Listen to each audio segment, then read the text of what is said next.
Welcome to the Wordy Pair Podcast, your go-to hub for all things writing, world building, and the occasional dive into the weird and wonderful world of fiction.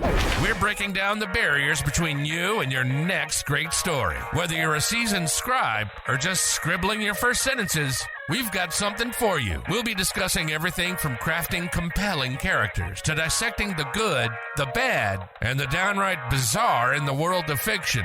Okay, this script says you guys are eccentric. Isn't that just a 3-syllable word for weird?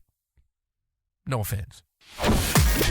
So, whether you're in need of inspiration, a good laugh, or just a couple of weirdos to keep you company on your writing journey, you're in the right place. Thanks for tuning in to the Wordy Pair Podcast.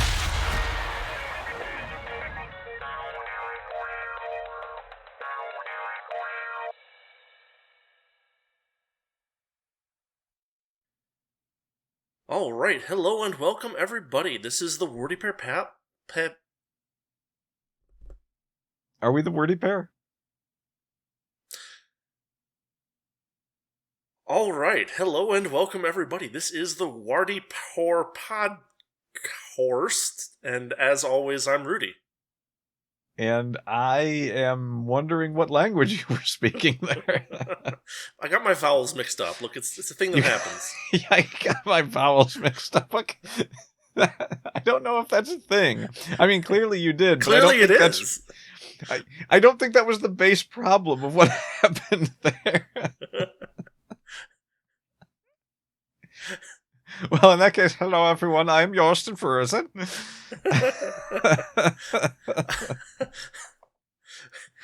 And I believe the Swedish have now cancelled us. Well, it wouldn't be the first time. And so have the vowel enthusiasts. Well, I mean, the vowel enthusiasts might not have canceled us. The vowel accuracy enthusiasts have canceled us. Perhaps. Perhaps. Are we glossing over the fact that you did that twice, or I did it once, and then I stopped, and I was like, okay, I'll get it right this time, and then I didn't get it right again. So we're just going with it. I was so amazed that I felt it necessary to play along and hope you were going to keep all of this in. So today we decided we're going to talk about my most recent project that has been finally finished, which is my new novel, my first full-length novel called Pursuit of the Heliotrope. And you have just read it, and I wrote it, so hopefully I can remember some points of it, but I have a copy here in case I need to look something up. So, I don't know, we're going to talk about this. I do not have my copy at hand, but it's fresh in memory, so I think I've got it. Okay. I will probably not remember all the names, but we will see what happens. Fair enough. So, this book, just for, I guess, an introduction, I came up with an idea for kind of a setting back in 2013 when I was in grad school. And the setting was that it was, going to be a science fiction world where the stories focus on people like finding derelict or broken down or missing spaceships and rescuing the people on them or figuring out what the hell happened or something like that. And I wrote my first novella, The Hyacinth Rescue, and published that back in 2013. In the meantime, I've written another novella called Missed Contact, and then this Pursuit of the Heliotrope book is the third, story in the series, the Derelict Project series, which follows a group of people working, or, the owner and employees of Misevelin Salvage, which is a company that tracks down missing or broken down ships, fixes them up if possible, and if not, they get the people off and, try to get them back to safety kind of thing. So, the first two stories were novellas. They were kind of in the 25,000 word range, and this one's longer. It's 80,000 words approximately, and it's a bigger story. It's got a lot more plot finagling, and it's got more characters, and it's got more action and more planning and more of the stuff that I like to see in stories, basically. And it's a bit of a divergence from the first two in the sense that the first two were specifically about ships that were abandoned. Well, And neither ship was abandoned. I mean, the first one was about a ship where the ship, something on the ship failed, and they put themselves into cryosleep, and someone else came and said, "Hey, my dad's missing. Can you go find him?"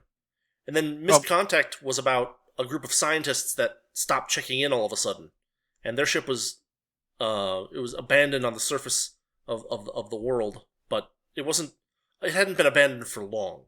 right.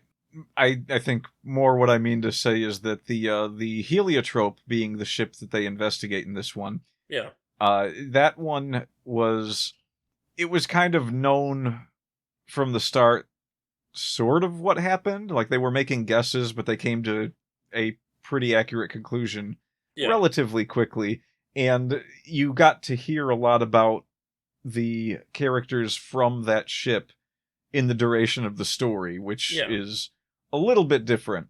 There's a lot less, we're here by ourselves investigating in this one. But yeah. it's That's also fair. a longer work, so the moment where they get there is essentially them investigating an empty ship. Right. And they investigate three empty things throughout the book, and they have different results each time. Yeah. So there's a lot of, hey, we found this thing.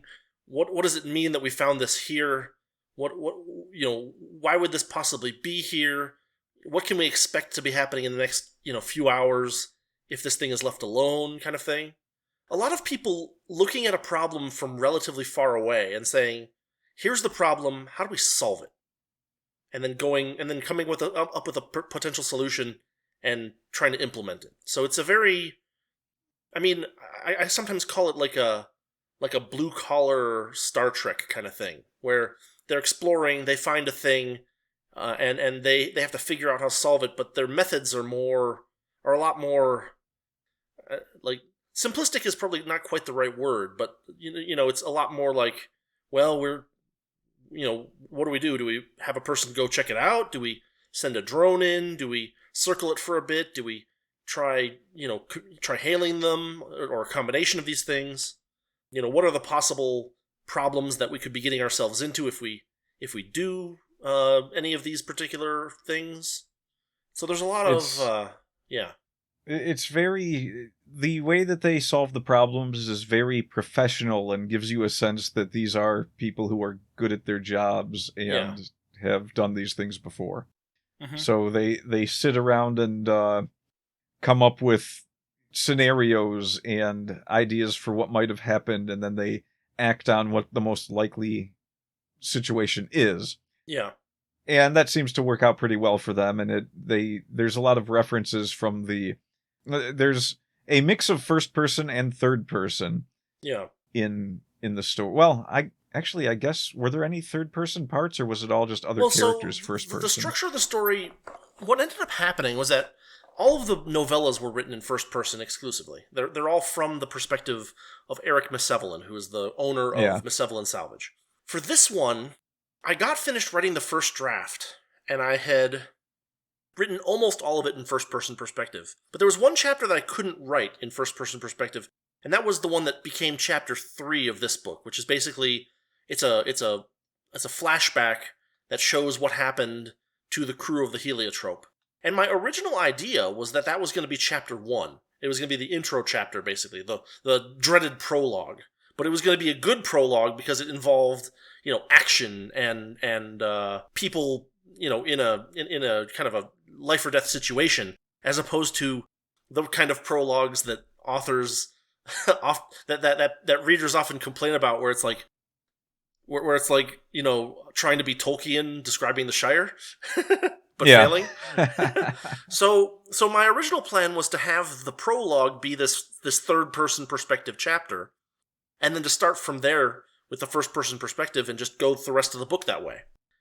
Problem was that as I wrote it, I realized that it would be really fun to have some more information about what's going on with the people who've been captured, what they're going through, what kind of plans they're making, what kind of situation they find themselves in, what the pickers want, right?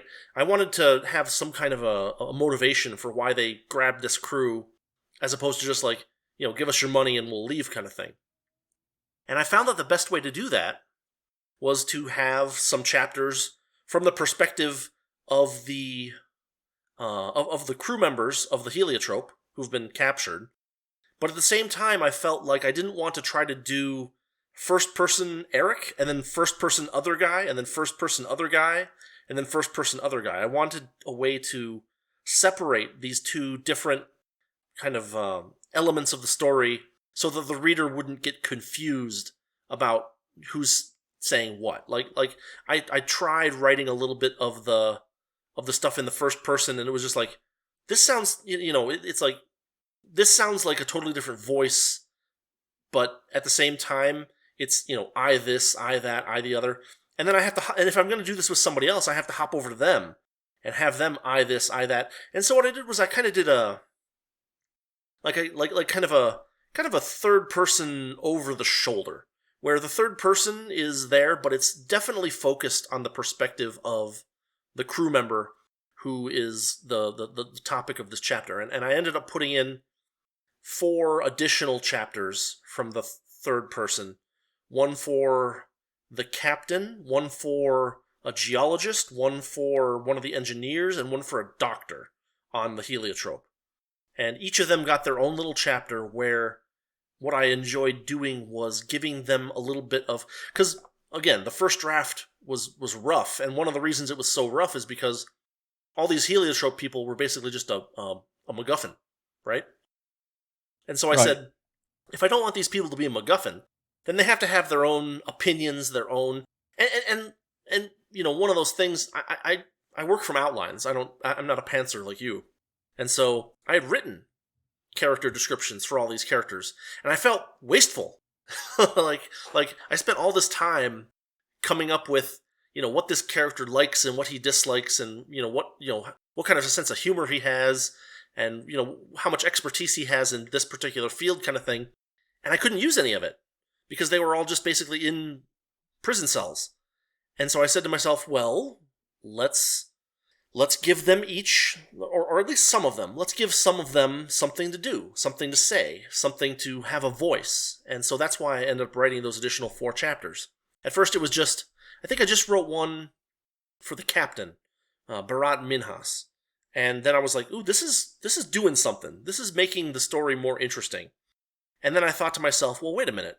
They might all be in separate cells, but that doesn't mean that they can't communicate with each other in some ways.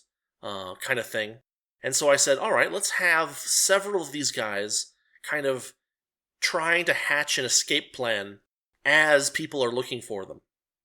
And that gave me a bunch of additional character interactions that I could take advantage of later in the story as well. I have one character, so there's 4 characters in a line on the ship, and they're all, in their own individual cells. And they start communicating and trying to speak to each other through the walls. And that doesn't work out. And so they start trying to use like a tap code, but not all of them know the tap code. And so there's elements of that too that I thought made the characters different and interesting and fun. Yeah, that was actually a little comical at the part where, what was her name? The one that didn't know Marion tap Takamoto. code. Yeah. Yeah, she didn't know the tap code, and so it kind of felt like at the end she was just like, well, I don't know what to do with this. Yeah, well, she's like, I just have to be ready. Yeah. The way that chapter ends is like, I have to be ready if they decide to do something. And then the end of the chapter is, not if, when, right? It's kind of the... Yeah, it's one of those, it's written with that, like, these are pros at their job, and so they've all worked together for a while, and they understand what to do when the others act, essentially. Yeah. They have a good communication even when they're not communicating. Right. I mean, one of the things that happened in that particular chapter is that she doesn't understand the tap code. So if someone taps on her wall, kind of thing, and she's just like, what do I do? And she's like, well, the only thing I can think of is 1 for yes and 2 for no. And so she taps twice. And then, she gets another set of taps coming back through, and she just 2 for no once more. And then finally... The last thing that comes through at the end of the chapter is just one single tap. One little reassuring yes. for her to kind of mull over while she's while others are hatching a plan that she might be able to get in on. Yeah. It was fun. Because that tap code thing was actually another late addition, an even later addition than the extra chapters. Because I'd written all those chapters, and I'm like, these characters aren't interacting with each other. They're just interacting with the picker captain. That's not very fun. And so I said to myself, how can I make them interact with each other? And so I came up with the tap code based off of... there was an old blog called 24.net that talked about this tap code. And so I used that as my... I remember 24.net. Yeah. Good old Billy Beck. I don't remember anything about it, but I remember the name 24.net. He's just a fun hardcore libertarian. Oh, okay. Oh, you know what? Yeah, that's starting to ring a bit more of a bell now. You probably showed it to me. Yeah, I'm probably, yes. Back in the day, there were a lot of fun, like, individual blogs for, like, Liberty stuff that were all kind of independent and, often fighting hosting services and stuff like that. So yeah, that was one that I remembered fondly, and I figured I would use the tap code that was the basis for the title of his blog.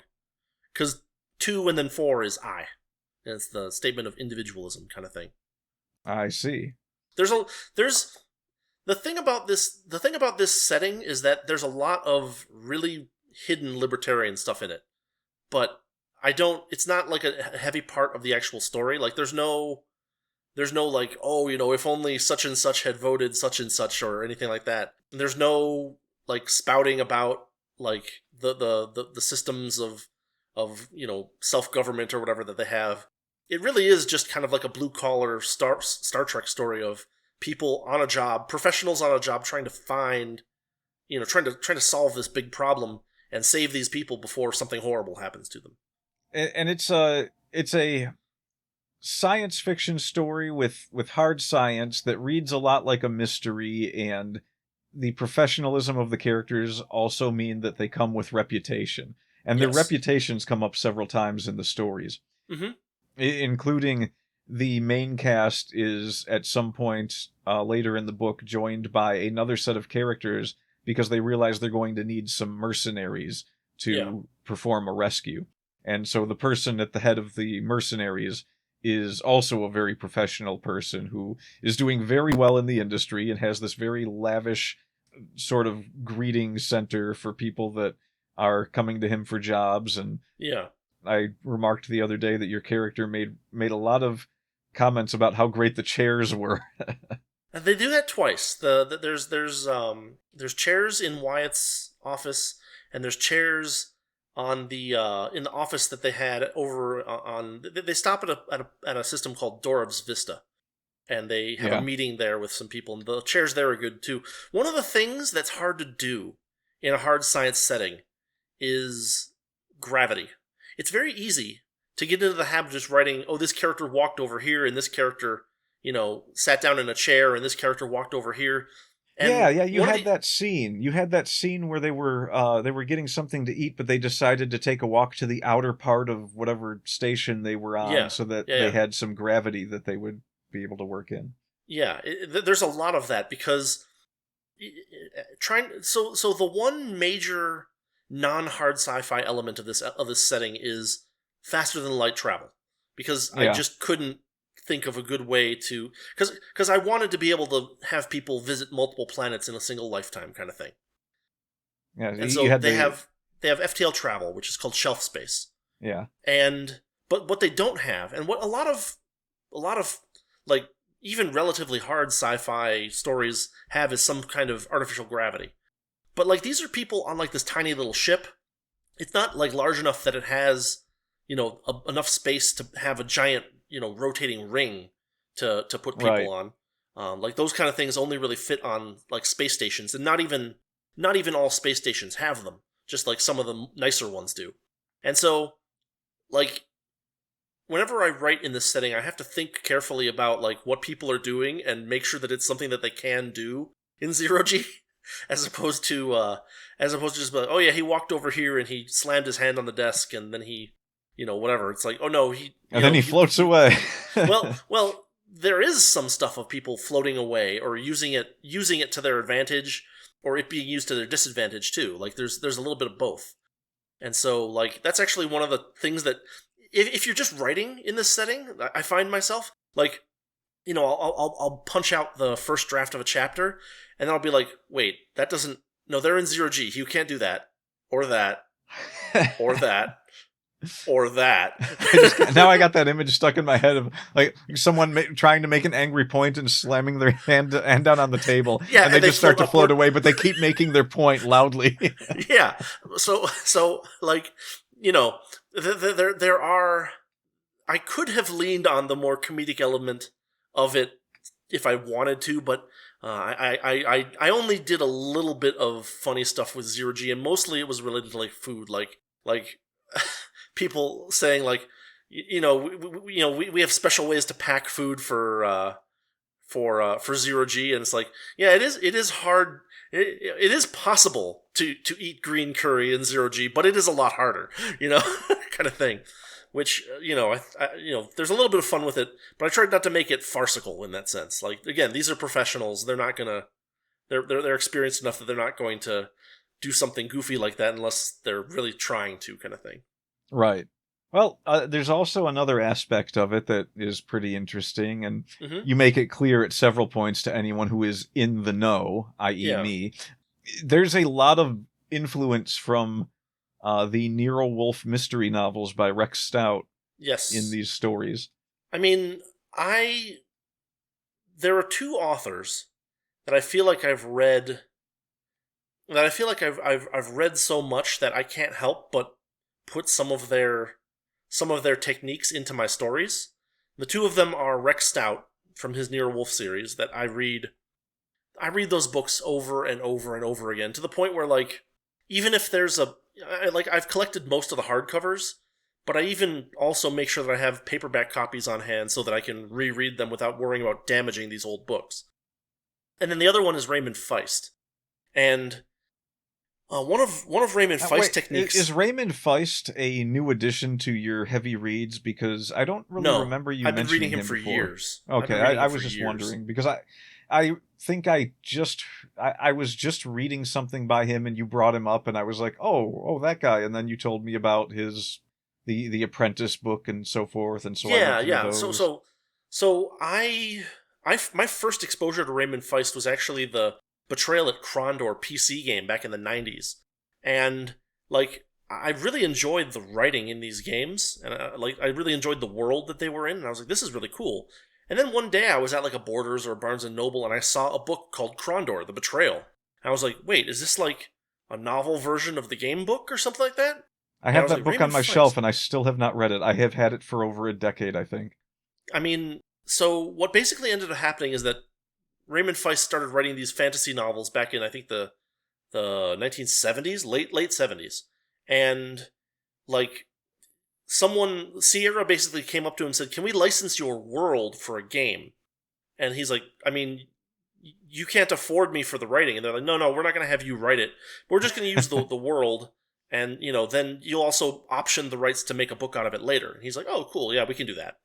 And so what ended up happening is these games came out, and then, he already had a bunch of novels out that were in this world of Midkemia. And the game came out, and it was heralded as a really well-made CRPG back in the day. It's a little clunky today, but it's still pretty fun, and has good writing and good characters. But what ended up happening is that later on, Raymond Feist wrote the book. He optioned the rights to write the book. After the game came out, he wrote the book, and then I saw it on a bookshelf, in a Barnes & Noble or whatever, and picked it up. I was like, oh, okay, that's this author, and I learned the history about it. I started picking up more and more of his books. I mean, I probably have 12 to 15 of his books and have read all of them multiple times. And so he was influential on me all the way back in high school, before I had even read Nero Wolfe at all, because he has some very distinct techniques about how he does dialogue, and so my dialogue kind of has a lot of influence from him and Rex Stout. But another thing that he does that I kind of inverted is that he always starts a chapter with like a one-sentence paragraph that is like a very visceral, visual, like sensory description of the scene.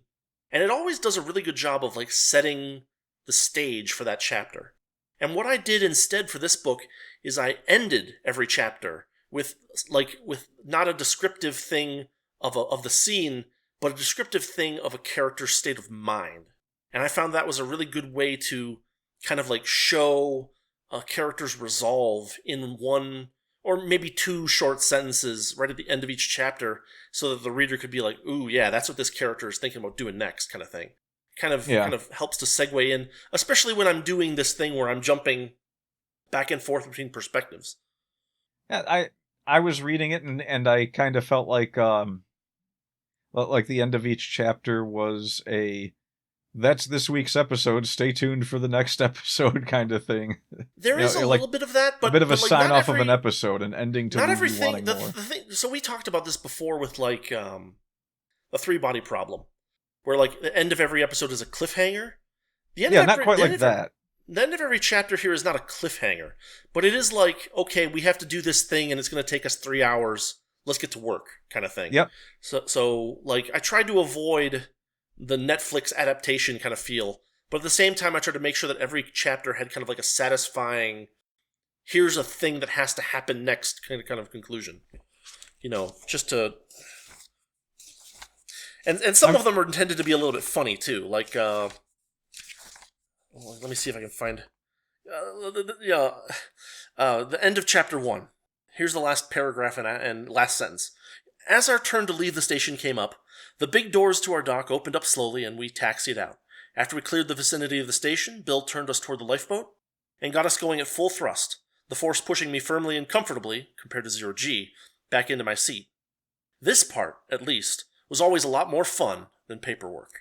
And so, like, we get to see Eric's state of mind at the end of the first chapter. He's like, okay, we've done all the prep work, now it's time to get out there and do something fun and interesting and maybe a little dangerous.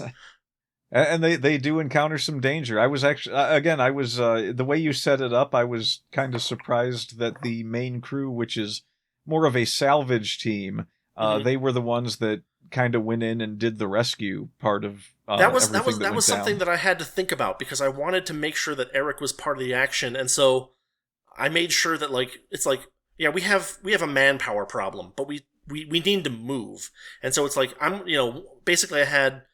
I'm going to give you some of my crew members who are, good shock troops. They're going to be the front lines, and you guys are going to get in, infiltrate, get the people out, and then get the hell out of there, basically. And so, there was some calculation there, because I didn't want to go third person for it. And there's also a good, I felt like there was a good feel to having someone kind of thrown in to something that he wasn't an expert in.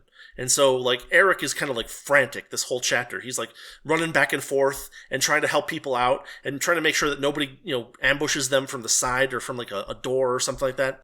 And he's just, like, completely scatterbrained the entire chapter as he's trying to do all this stuff and get everything done while everybody else is kind of holding the line. And he's the one that's moving back and forth and trying to make sure that things go, that the mission gets completed, while everybody else is like, okay, we've set the stage for you, and now you need to make sure this all gets done.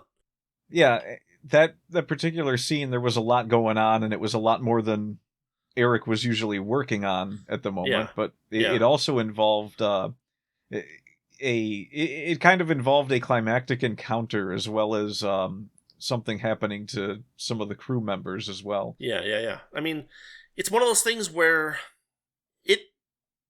you need to make sure that there's evidence that your characters are actually in some danger.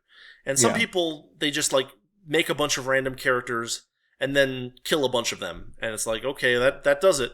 But what ends up happening with those kinds of stories is that a clear set of like relatively untouchable characters seems to show up, and the amount of plot armor that they have seems to be way more than everybody else. Whereas in my case, what I tried to do is like, these people are pros. They know what they're doing. They're going to be well armed. They're going to be well armored. They're going to have good tactics. But they are going to be vulnerable to certain surprises. And so there's a couple of, quote unquote surprise attacks that happen in that chapter that have real consequences that I think do an okay job of making it seem like, my main characters have a little bit of vulnerability. It definitely worked. It's a juggling act. It's tough, but I tried. So, if someone listening to this happens to go pick up the book and read it, maybe make a comment here and tell me whether I succeeded. You know that book, Pursuit of the Heliotrope? Pursuit of the Heliotrope. I mean, I'll put links in the description when I post the thing to YouTube and Spotify. So hopefully you can find that stuff if you're listening to this and are interested. You could pursue it, such as a pursuit, possibly of a heliotrope. Name drop. Well, it's funny because I don't know whether I did this on purpose or accidentally, but like I had this thing where a lot of ships in my universe are named after flowers. Right? The first book was the Hyacinth Rescue. Oh yes, I remember you telling me about this. This is great. And then the second book, the ship was called the Aminta, which is I think a type of flower or something like that. And then I wrote this, and I came up with the name for the ship Heliotrope. And I don't know whether I looked up what heliotrope meant. I just remembered it as a word or something, and then was like, oh yeah, that sounds like some kind of space term, right? Like, it's got helio in it, so it's like the sun. It's like, maybe it's like an orbital path around the sun is the heliotrope.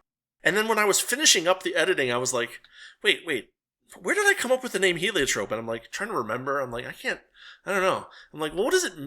Am I just being stupid? Did I use the wrong word or something? So I look it up, and a heliotrope is actually a type of bush. So either I planned out the flower thing beforehand and didn't realize and forgot, which is something that I do a lot. Yeah, right? This is entirely possible. This isn't just storytelling on Rudy's part here. I could have very well looked up the name of a bush with the word helio, with the letters helio in it, and found, oh, heliotrope, that's a good one, and looked it up, and then put that as the ship name, and then forgot that it was a bush, looked at the word helio and said, oh, it must be some kind of space term, and then wrote the whole book, edited it, and then went back and looked up the name again. I was like, oh, that's a bush. Okay, cool.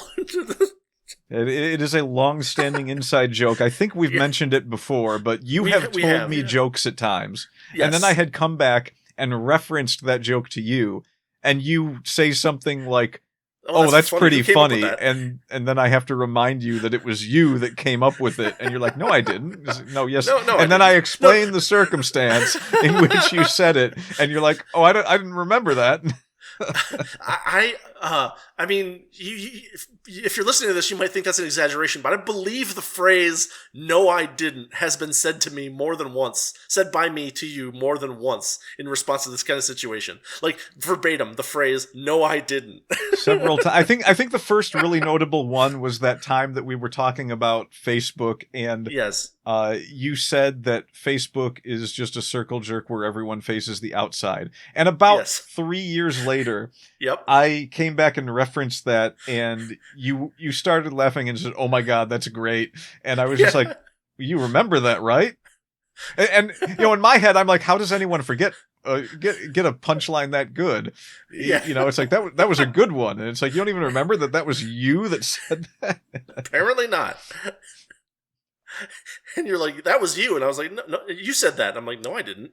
I've been using that one for years. I'm never going to forget that one. And I assure you, it was you. I mean, you eventually reminded me of the circumstances enough times. I was like, oh, maybe I remember that. I don't know. I do forget a lot of things. But that is far from the first time it's happened. That's not the first time it's happened. That's just the most hilarious time it happened, and maybe the time that I was most oblivious. Yeah, because I mean, it was a really good one to just up and forget. Yeah, I mean, I was surprised that you hadn't heard me use it multiple times between the time you said it and then, and had the chain memory. Yeah, apparently. Yeah. But getting back to the book, which is called Pursuit of the Heliotrope, which is a type of bush. Yes. We mentioned that it's got some Nero Wolfe influence. Let's look at some of the characters. Now, Eric himself, to me, came off as a very Archie Goodwin type of character. So Eric is interesting because he's the owner of the company, he's the owner of the ship, and he's the captain, but he doesn't have like a lot of really like detailed technical skills or anything like that. He's just kind of like he's a good leader. Yeah. And so he's kind of a little he's a little Archie Goodwin, but he's not as like good at piecing together things as Archie Goodwin. He's often, his position is to ask questions of someone else and have them give him answers, and then he evaluates the different courses of action that they can take. So there's a little bit of Ori Cather in him too, in the sense that he's not super bright, but he does have some charisma and the ability to like lead people a little bit. Bill is kind of a Saul Panzer-ish character. Yeah, I was going to say that. Bill is definitely Saul Panzer-ish in nature. Yeah, she is quirky, she's weird, she's a brilliant mathematician, she's a fantastic pilot and navigator, and she has a kind of a weird, twisted sense of humor, which Saul Panzer does, especially in the early Nero Wolfe books. Love and Babe. She also has I don't know if you actually told where her nickname came from in the earlier stories, but you did tell where it came from in this book. Yeah. So she used to work for a company as an accountant, and basically she was very good at getting people to pay their bills, and so she got the nickname Bill, and she stuck with it because she has a little bit of a weird sense of humor where she's kind of a attractive, tall, blonde female character, and she likes to see the looks on people's faces when they think they're going to meet someone named Bill, and then she shows up. So yeah, very, very fun little character idea I came up with. It's a good quirk. Definitely it's a good quirk.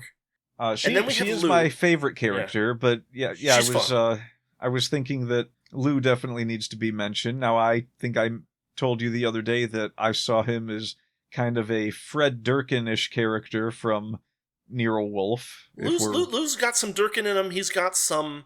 The thing about Lou is that he's a brilliant engineer. And so he can...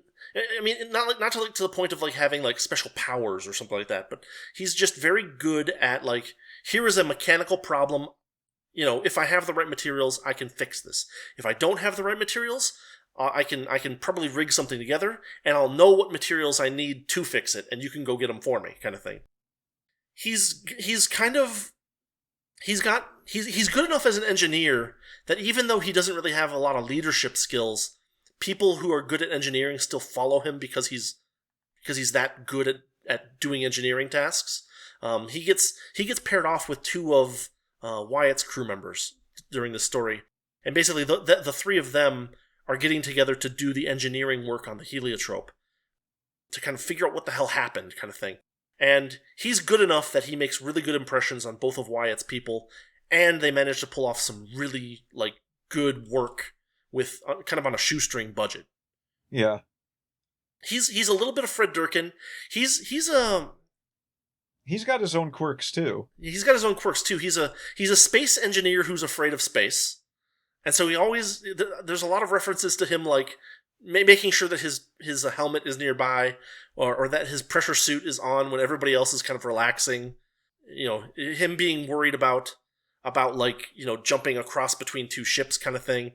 He's a warrior. When he's not focused on an engineering task, he's a warrior. And so one of Eric's leadership tactics is to make sure that he's busy with engineering tasks. Yeah, that was amusing. But he's a lot of fun. He's one of those characters where I don't know that I described him very much in this book, but in The Hyacinth Rescue, I do describe him as kind of being a beefy guy. And so you'd think that he's like a really strong, kind of like brave kind of character, but he's actually kind of timid, and he'll fight to protect his friends, but he's not comfortable with it either, kind of thing. So that kind of interplay between him being kind of afraid to fight while at the same time wanting to protect the people that he's working with and make sure that they make it out all right too, I thought was a fun dynamic for his character. And definitely seeing a lot of the influence from those stories. Now, I have to say, I haven't read enough Raymond Feist to see how much influence that has on your characters per se. I would guess very little compared to... Not so much on my characters as the way that I structure my dialogue. because I'll do a lot of stuff where I'll interrupt dialogue for like a character action.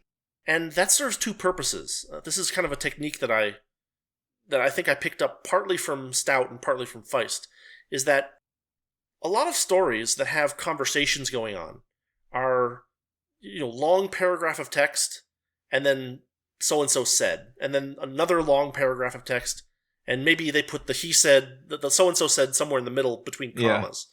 Yeah. And so, like, one of the things that both of those authors do in dialogue to break it up is they'll have the characters doing something, kind of like in a screenplay kind of feel, like, he laughed, and continued, blah, blah, blah, blah, blah, right, with the dialogue. Right.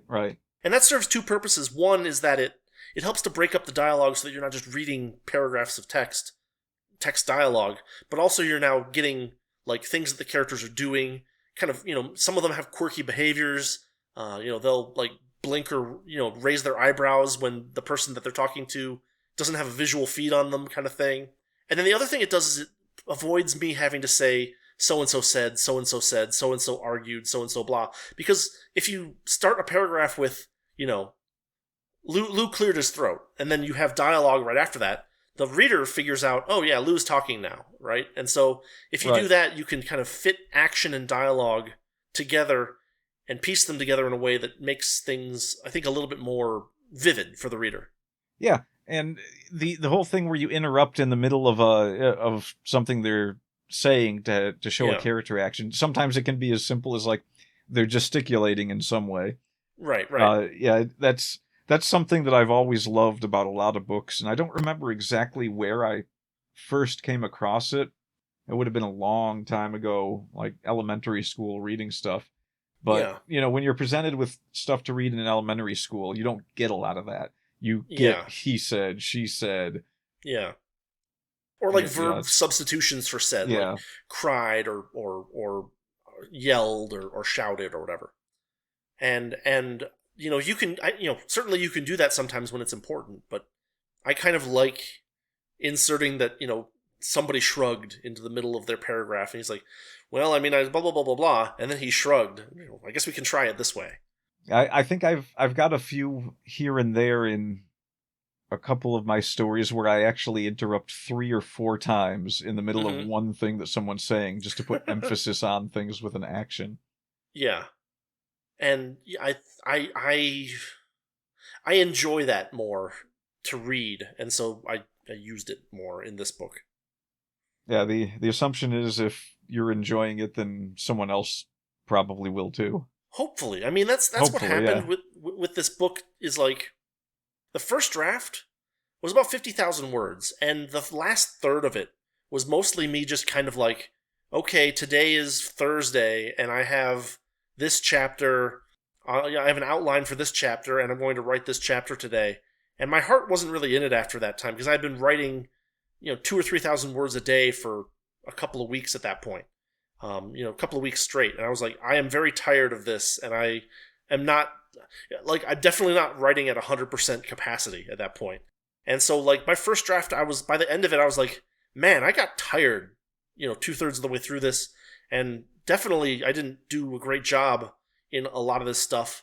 And then, like, I was like, okay, well, what do I do? And so I kind of flittered away and did some other short stories and I think a novella or something like that. And then I came back to it and said, okay, I think I can make this better. And so I spent the next 1.5 years, basically, going through and making changes and additions and more additions, and just like packing it as full as I possibly could with fun character stuff and actions and things that you can kind of visualize in your head as you're reading it, and making sure that nothing read just like, and then this happened, and this guy did this, and this person did this, because the first draft looked a lot like that in a lot of places. So I was like, okay, that cool. Can be the case. I mean, you get tired of crunching away at writing after a month of 2,000 words a day, every single day. And you're like, okay, I just have my outline. I'm not feeling clever today. I just have to get it out there. And so, like, yeah, it was like, okay, now I need to pack this full of as much character detail and as much like almost the word I'm thinking of is like cuteness, but I mean cuteness in like the sense of like oh, that was a funny thing that he did there kind of thing, where it's like where you know, if you're reading it you can see that I hope you can see that I was like, oh yeah, it'd be funny if he did this right here, as opposed to just like saying a thing. And so there's a lot more of that. And I kept adding and adding. I added those extra chapters, and then I read those chapters and said there's no interaction in these chapters. And so I added more to those chapters, doubling each of them in length kind of thing. And, I went from, 50K at draft 1 to 80-some K at draft 8 or 9. And then that was about where I started kind of tying things off. Yeah, I mean, there were things that were definitely noticeable in there. Mm-hmm. I think that it's important to point out that it's a hard sci-fi story for the most part, but it also has a very mystery-like feel to it as you read it. Yeah, that's the Rex Stout influence showing up again. Yeah, because I love that feeling of like a little bit of mystery and a little bit of tension, where you're like, okay, what is going to happen here? Who did do this thing? Kind of thing. And it's just a little bit of a mystery too, because the reader knows most of what's going on at a certain point early on in the book, and it's just the characters that are sitting around trying to solve the mystery because of the way that you inserted the characters chapters, it becomes obvious to the reader, but you get to see the other characters work their way there and figure out what's going on. And that was another thing that I had to add, because the first version, it was like they did this and then did this and they did this and then there it was. And like this, I was like, that was really easy and they didn't screw anything up at all. And so I was like, okay, I need to find a couple of places where they can screw up. And so that ended up creating another, I think, chapter and a half or maybe 2.5 chapters of stuff where they're like, where they expected a thing to happen and what happens is not what they expected, and so they have to kind of reevaluate their plans. The lot of additions since the first draft. Yeah, and it's worth it. I mean, 100%, because like when I finished the first draft, I'm like, this is kind of crap, and like maybe I should just throw this away. And now, oh no, never do that. Like, well, you know what I mean, like, and maybe did, parts, right? Like, yeah. Like I went back and I said, well, I'm going to go write some other stuff and get my mind off of this, and maybe I'll come back to it someday, or maybe I'll write a different story from start to finish, and that'll be my first novel. But then but like, I am genuinely like, and I feel bad saying this, but like, I genuinely love this book now at this point. Like, there's stuff in there that in the second to last chapter, there's a part where Wyatt is talking about his sense of duty as a mercenary, and like, if I read that in the right state of mind, I almost tear up at it, because it's like, holy crap, like, this guy not only takes his job seriously, but like takes all of the people that work under him seriously as well. And it's like, holy crap, that like that's one of my favorite parts of the book, like just those 2 paragraphs. Oh, Wyatt is pretty cool. I like Wyatt a lot. He's worthy of the name. Character. He's very, very much cowboy-ish in the way he's got some cowboy aspects to him. He's very much, but like he's older now. He's got a little bit of gray hair, and he's the guy who runs the business now. And so he's not really gonna be the one who's in danger so much, but he's been in danger before, and he knows what his people are getting themselves into, and like, the amount of like sympathy that he has for them and that they have for him, I think, is something that I put in there that really makes me like those characters a lot. And he's used to fighting, and so when he gets into it, everyone else is like, this is scary, and he's like, hell yeah, let's friggin' do this. Yeah. you did that several times. I'm trying to remember what one of them was, where well, so there's this Eric's point where response was that's Wyatt. That's Wyatt for you right there. Eric is they're in the middle of this giant space fight, and Eric sends a transmission over to Wyatt, and Wyatt's like, Wyatt's response is like super quick and really short, and Eric's like, man, I can see him grinning that madman's grin of his in the middle of the melee. Oh, No, such a fun character. Yeah, it sounds like you need to give them their own book. That crew. I mean, so this is something that I learned as I've become more familiar with like Amazon. But like you can create a series, and then you can create like side books to the series that aren't in the official numbering. And so I already have one novella that's a completely different set of characters that I have not published. That could be a side story in this universe if I fiddle with it a little bit. But like, yeah, I could definitely do, a Wyatt prequel or something like that in the future. Maybe even a series of novellas with Wyatt and, his rise to the head of his company that he runs, kind of thing, or maybe even just some of his fun adventures. But yeah, he's a fun character. That'd be interesting. I'd check it out. And so can you. You too so can check it out. Listener. You can once more, you can be in pursuit of the heliotrope yourself. I mean, like, it was really nice to have spent all the time I did doing novellas and stuff, because I got the ebook part kind of, like the technical aspects of making an ebook. I got those kind of dealt with. Like, I knew how to do that. Yeah. And so this one, I went and I got a new cover for the Hyacinth Rescue, and then I made a paperback for that. And so I did that paperback, and I did a paperback for the Chasm of Color. But those were both really short. And so I was like, okay, cool. You can't really do a hardcover for a 25,000 word, thing. It's all hardcover at that point. But this one I was like, all right, not only am I going to do a soft cover for this one, but I'm going to get a nice cover, and I'm going to get it in such a way that I can do it for the soft cover and the hardcover. And I mean, I have my author proof here of the hardcover, and it looks like I'm really proud of how it looks. Like, and I realize that's a very shallow thing to say, but at the same time, it's like, this is a thing I put together with my own hands, kind of thing. And I bought the image, but like at the same time, the way that I bought the image. Well, like, I'm sorry. It's like, yeah, I'm picturing you like, here's something I'm really proud of, and I put this together with my own hands, and then I just slam down my ridiculously bad cover next to yours, and just have this big grin, like, so did I. Well, I mean, now we're gonna have to put in some images on the YouTube version, and on the Spotify version too, so that people can see what we've got. Yeah. But like. No, I mean, I went to a place that does covers in a very strange way. They do covers where like where you buy the image, but you design all the text yourself.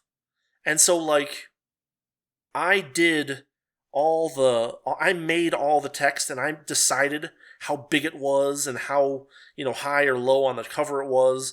And I had to change that for the hardcover versus the soft cover, and all that stuff. And it just like, I don't know, there's a feeling of accomplishment there that maybe is a little bit embarrassing, but at the same time, it is truly there.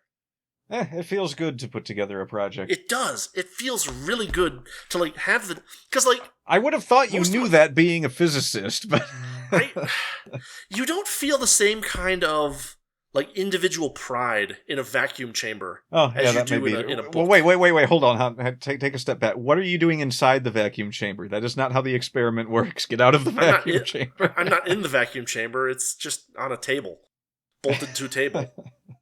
And there's certainly a feeling of accomplishment for that, but usually it's very much a team effort. Yeah. And so like, you're like, oh, I did this and I did this, but Matt did this and Spencer did this and stuff like that.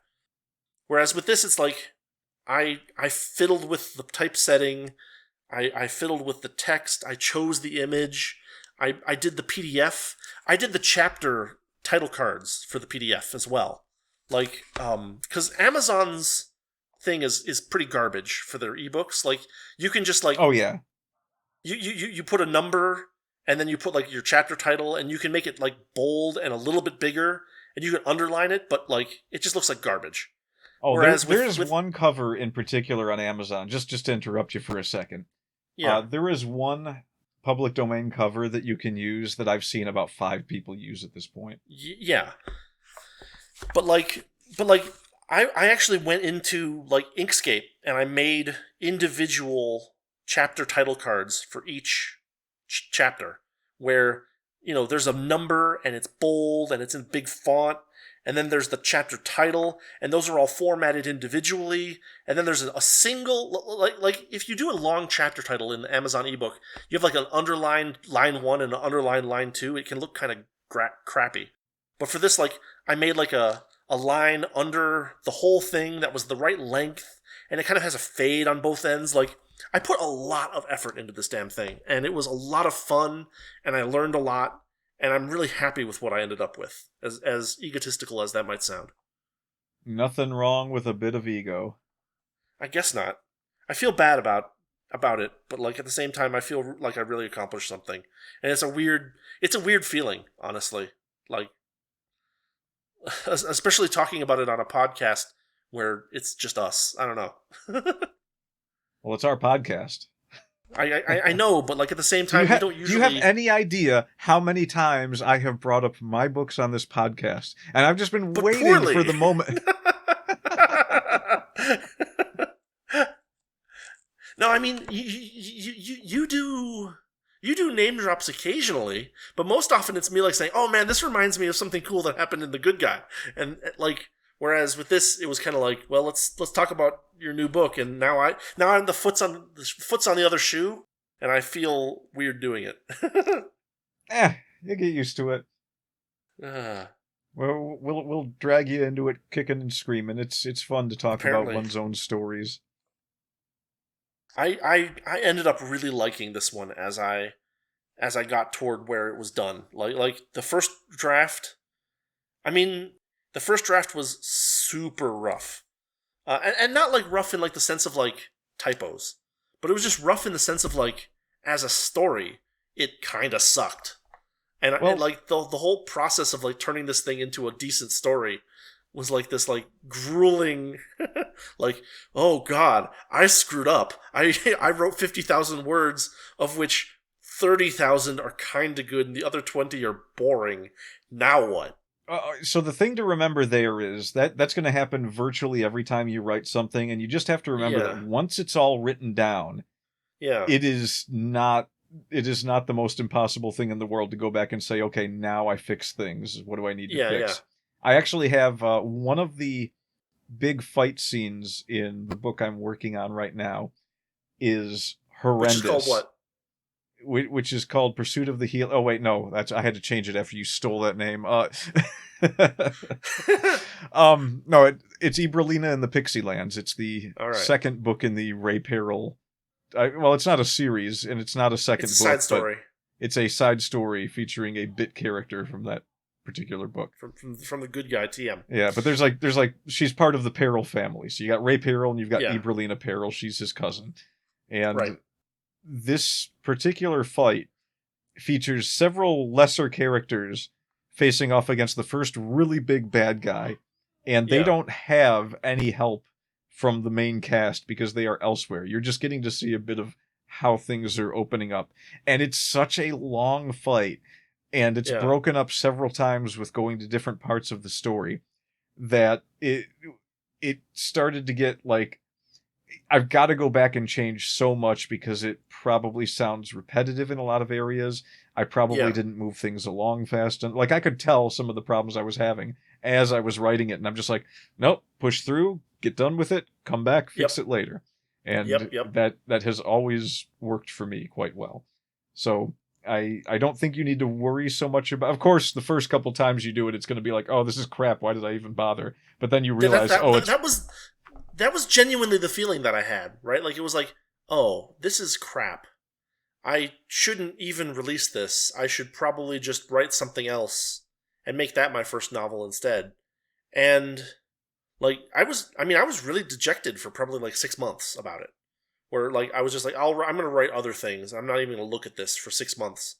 And then I spent a year editing it. So, that was the year and a half. Was half a year writing the first draft, half a year ignoring it pointedly, and then a full year of like, okay, let's make this good actually. Yeah. But I mean that's how it works. And apparently. Never look at the first draft and just be like, yeah, I should just throw this away. I mean, it would have to be it would have to be so bad that I would look at it and be like, I don't even want to rescue this. I hate it now.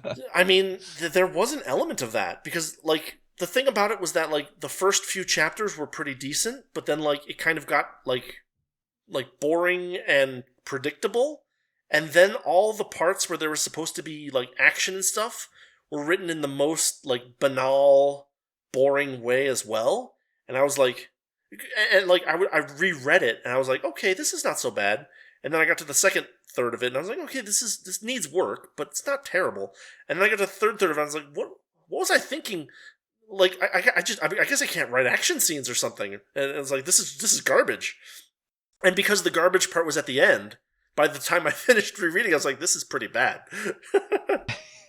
I mean, the way to tackle that, I guess, would maybe take on a project where you write a novella that's a heavily action-filled novella and see what you come up with and see what techniques you pick up on how to make it interesting. Well, I mean, like, I think I fixed it in the end, but, like, you did. It was one of those things where, like, oh, I didn't, like it was recognizable that it was like, oh, I did not do good for writing an action scene in any of this action part, and it was not, like, it's like, and that's the last part of it that I read where I'm like, oh, this is a lackluster ending, a lackluster bad action ending to a story that already isn't that great. And so I just got really I just stopped looking at it for like 6 months. Well, I mean, that is perfectly okay. I think I have stopped working on Ibralina several times for more than 6 months because, God, when did I start writing that? 2017? Something like that, yeah. I mean, I guess it's one of those things where, like, first novel. It's the first time I've written anything this long. You know, aside from my PhD dissertation. And, like, the PhD dissertation doesn't have to be fun to read. Well, your PhD dissertation had a lot of great action sequences, though. I'm just putting that out there. That is true. The like Kung Fu part really threw me for a minute. Hey, spoilers.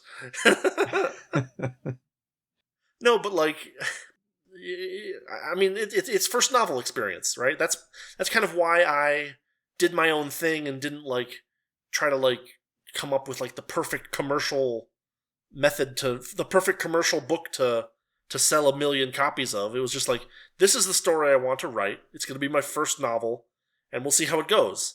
And, like, the first draft was really, really, really rough. And I made it into something that is not just not rough, but is really good in my own biased opinion. I mean, it's hard for me to sit down and read a book in like a night or two if I'm not into it. So, yeah, it was a good book. I loved it. The last set of editing, I had to read the thing like 4 times in 4 days, and I made it through 3 of those, being like, "Oh, this is still really fun to read." Then the 4th time, I was like, "Okay, I just need to get rid of all the typos," and there's like 2 left. And finding 2 typos in 80,000 words is a pain in the you know what. Well, I mean, I got to be honest. When I finished The Good Guy, it was. It still had so many typos in it that I hadn't noticed that I think I re-uploaded it 4 times. Yeah, I mean, that's what I was trying to avoid with this one, because, like, you know, but the other thing about The Good Guy is that it was super long by comparison. Like, The Good Guy is 3 times as long as this, I think. Something like that? Yeah, just about. Yeah, just about. And so, like, going through that 3 times and looking for typos is a genuine pain. I mean, I could see it being a genuine pain, where it's like, you know, I've had to read this book 3 times this week, and it's literally taking 8 hours a day, start to finish, just reading this book. And, like, I can't read fast, because I know everything that happens in the book, but I can't read fast because I'm looking for typos. I'm looking for the place where I put, like, she instead of the, or something like that. And, like, you can't do that. Or, I mean, sometimes you will find those things reading at normal speed, but generally, if it's something that you're very familiar with, you really need to, like, consciously slow way down and, like, you know, drag your finger across the page kind of thing, so that you're looking at every single word. And, like, I can understand not slowing down that much for a 200 and some thousand word book. It's tough. It was a lot easier for the Racken. I did not have that problem with the Yeah. Racken. Well, the Racken, the Racken is, basically six, six novelettes or something, basically.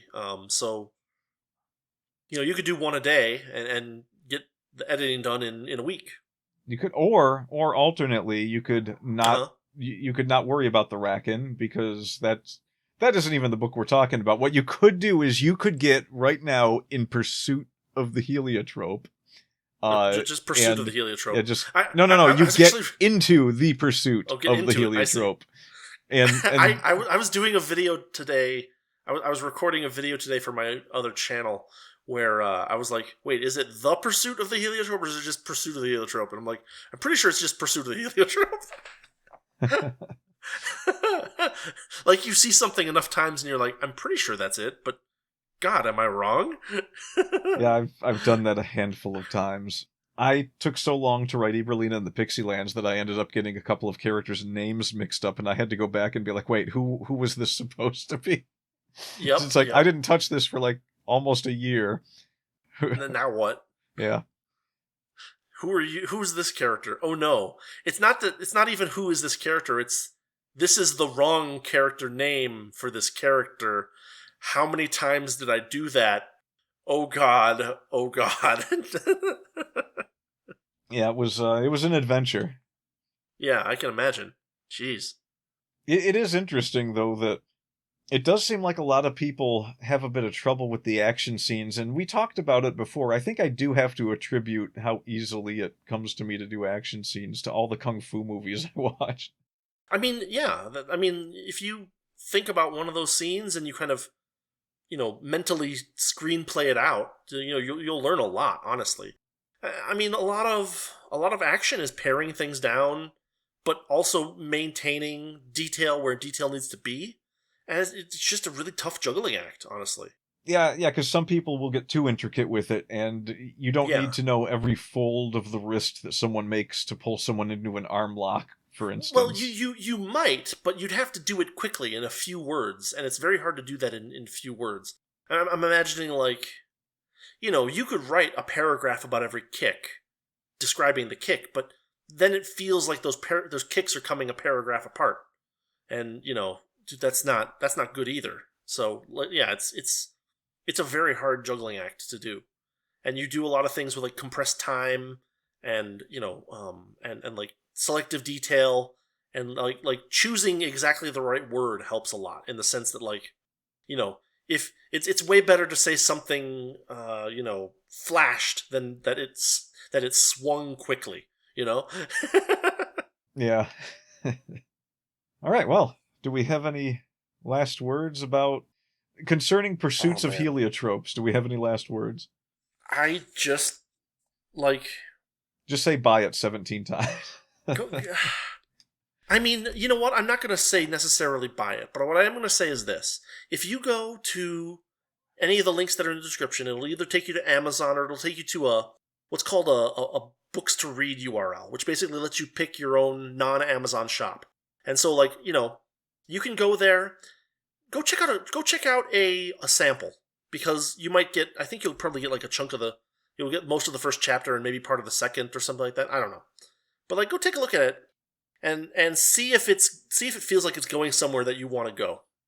Because if you like stuff that kind of like has a little bit of a slow start, but at the same time it's like, this thing happened and we have no idea what the hell happened, and then things start to move a little quicker and a little quicker and a little quicker, and then you kind of get that little wave going of plot development. I think it's really satisfying to the way that this thing's written, in the sense that, like, nobody pulls anything out of their rear end to like solve a problem. I made sure of that, because I hate that. I hate it when someone's like, here is a thing that no physicist in the universe has ever seen. I wonder what we should do. And then one person's like, I know how to do this because I like math, right? It's like, yeah, that's not how science works. That's not how engineering works. And even if you had that flash of inspiration and knew what the solution was, the odds of you having the parts necessary to implement it are infinitesimally small.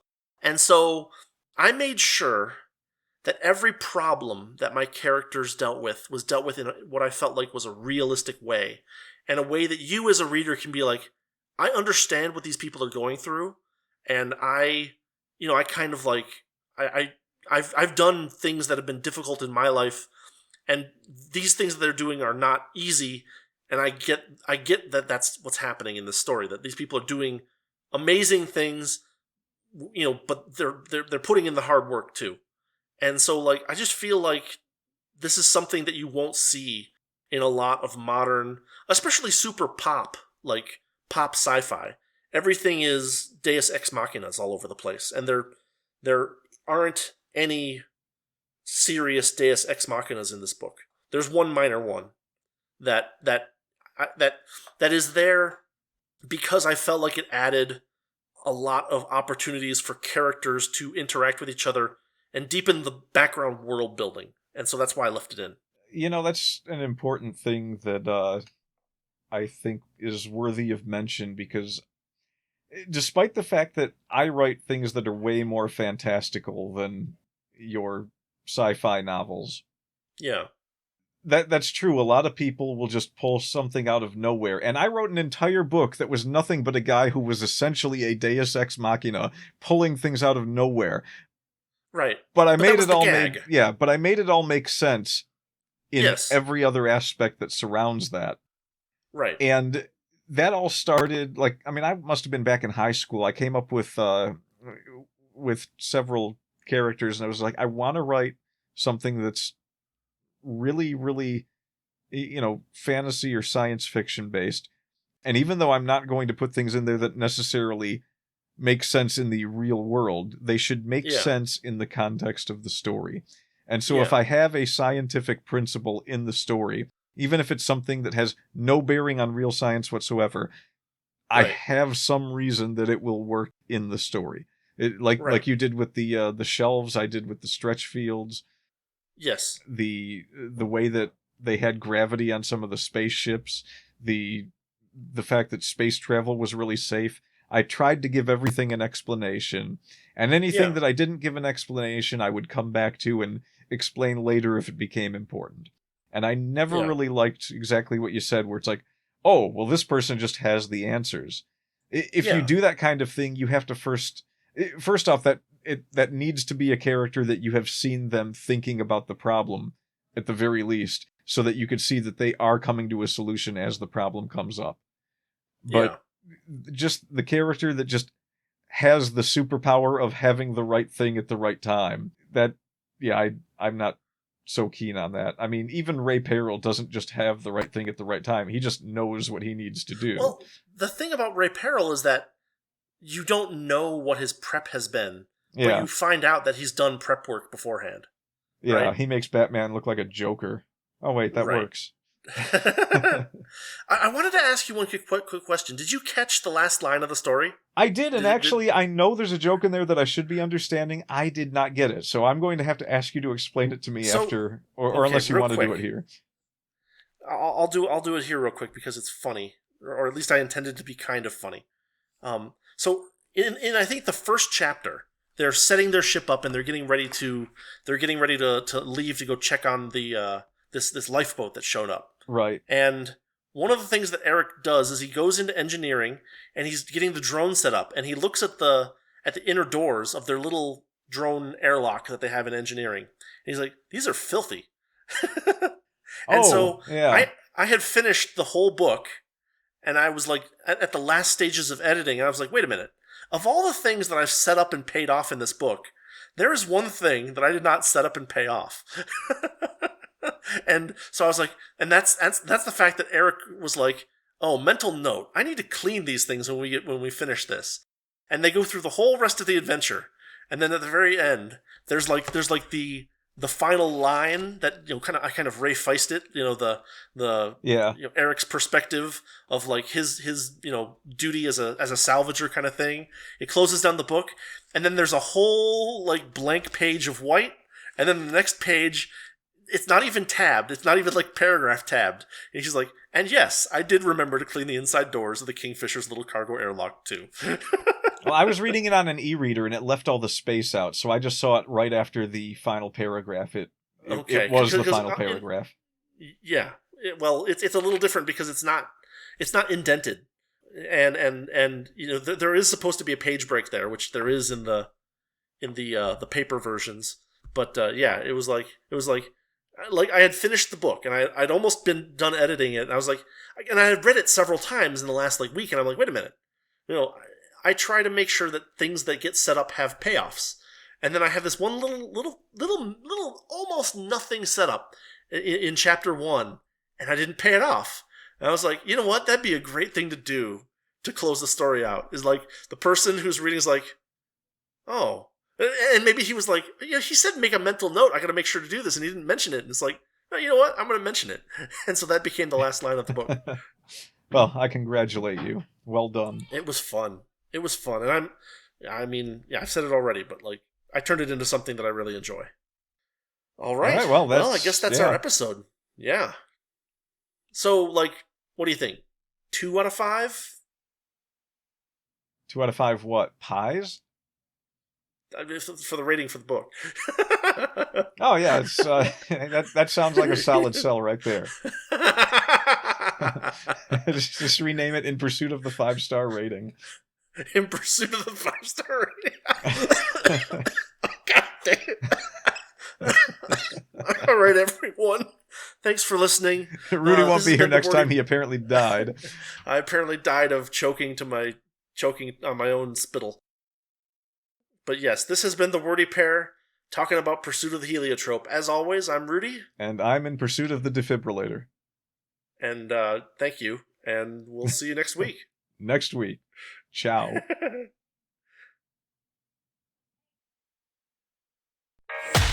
Thanks for listening to the Wordy Pair Podcast. Our passion is all things writing, world building, and getting into the weird and wonderful world of fiction. We hope you enjoyed our unique takes. If you did, make sure to like, rate, review, and subscribe to get your weekly dose of writing weirdness. We'll be back soon, but in the meantime, hit us up on Twitter. For Rudy, it's @Rudolph_Cone. And for Justin, @Ninja Mouse Chew. See you next time on the Wordy Pair Podcast.